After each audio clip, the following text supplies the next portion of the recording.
SOS guys, I am so screwed.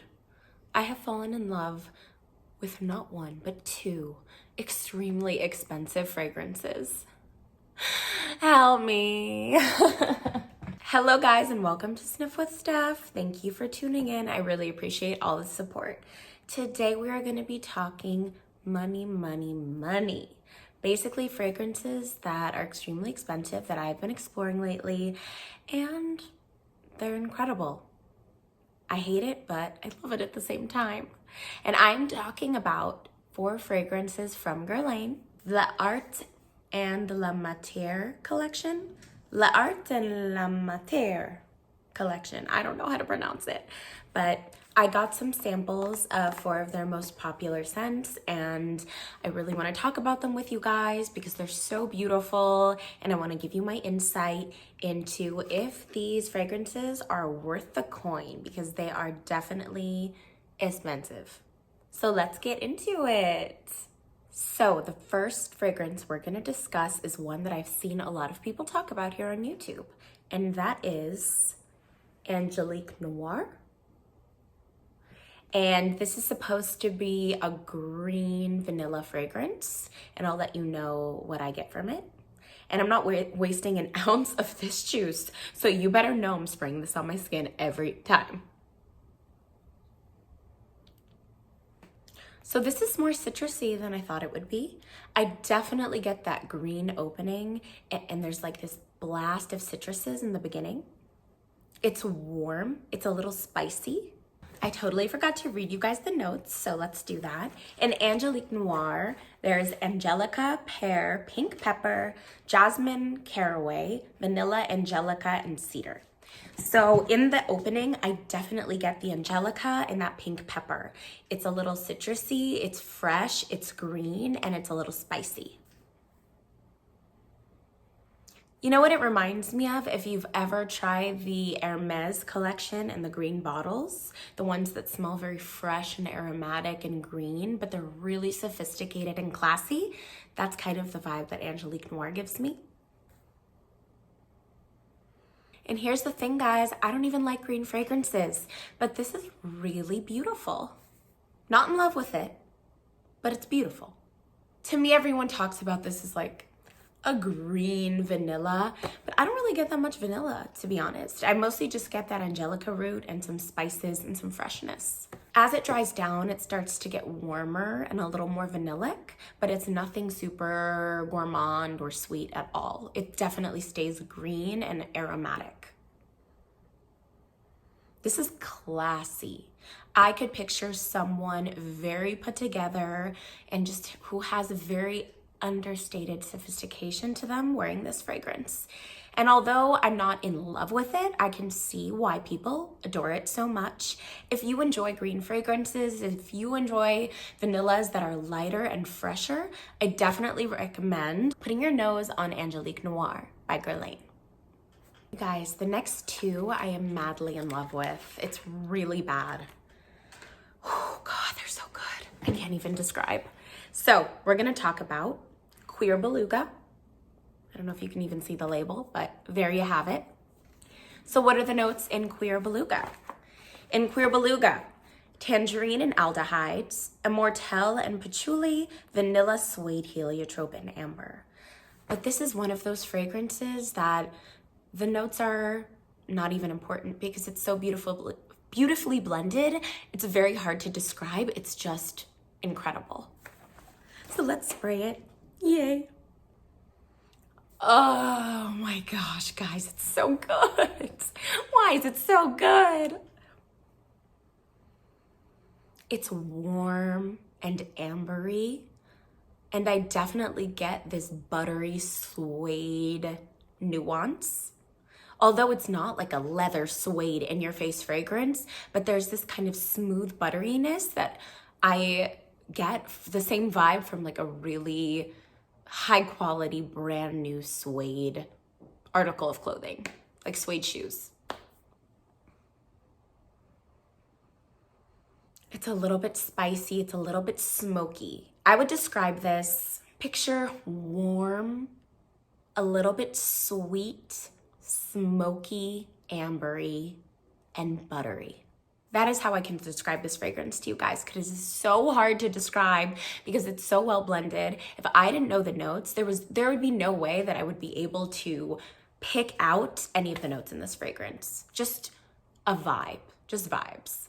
It's so delicious. It just makes you want to come in for more. I cannot stop smelling this fragrance when I put it on my body. And furthermore, I think this would be delectable on a man. I do not think this is a strictly feminine fragrance. So gentlemen, if you're looking into Guerlain and you want to try something from this particular collection, you need to try out Cuir Beluga.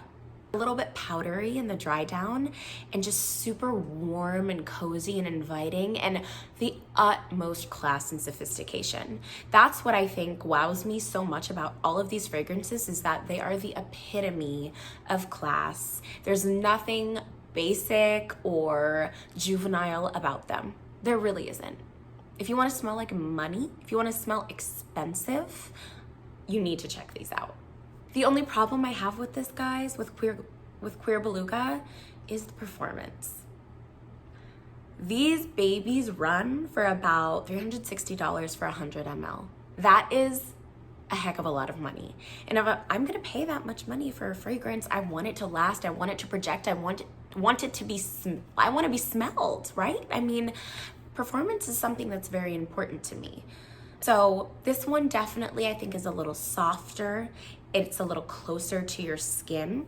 But then again, with a sample, it's not like I can douse myself in it. I feel like you get a different experience from a fragrance when you like all over your body, your clothes, your hair, and just marinate in that scent bubble. So I feel like if I had a chance to try a bigger decant of this, maybe I would have a better feel for the performance. But as far as just a few sprays on your arm goes, it's not that powerful a fragrance.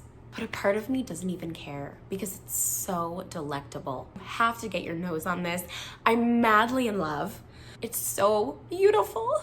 The next one is another drop dead gorgeous fragrance that when I smelled it, my jaw dropped open, legitimately.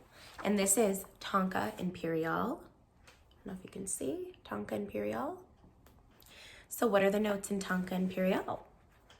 There's bitter almond, bergamot, rosemary, tonka bean, tobacco, jasmine, incense, cedar, and pine. And when I read these notes, I've been wanting to try this for so long because those notes are right up my alley, 110%. Okay, oh my God. I just love it so much, guys, help. This is such a delectable gourmand fragrance. This is, okay, so in the opening, you definitely get that rosemary and that bergamot. There's this fresh nuance at the top, but you right away get that sweetness because this is a sweet fragrance. Not sickeningly sweet, but just delectable sweet. This is what I get from Tonka Imperiale. I get the most sophisticated, expensive marzipan that you can ever find. A smoky, powdery marzipan dessert. That is what this smells like. That almond gives it that sweetness along with the tonka bean, so it just adds to that dessert-like powdery quality. It's also such a warm fragrance. It's so enveloping, so inviting. It's a little smoky. I'm trying to see what that comes from. So I think the smokiness must come from the tobacco and the incense, obviously. So there's like this dark, smoky quality about it that is in the background of this really gourmand, delicious, sweet scent. And I think the combination of those two accords is just to die for.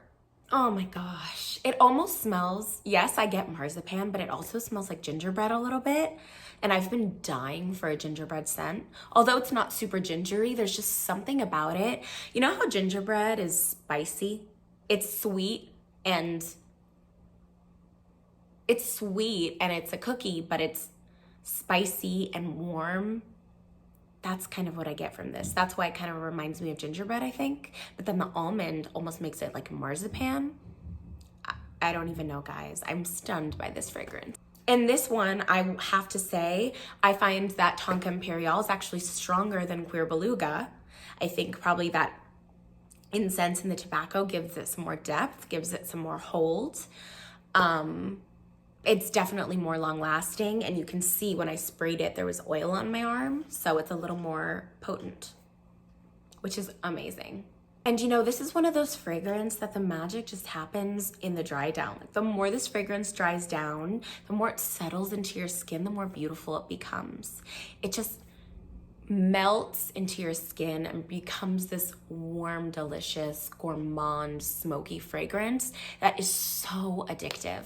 Although this is a sweet fragrance, definitely sweeter than Cuir Beluga, I could also see this on a man. I don't think it's ultra feminine.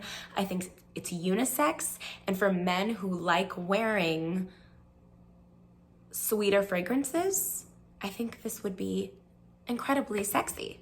And although it's called Tonka Imperiale, I don't find that it's all about the tonka bean. There are so many other facets to this experience.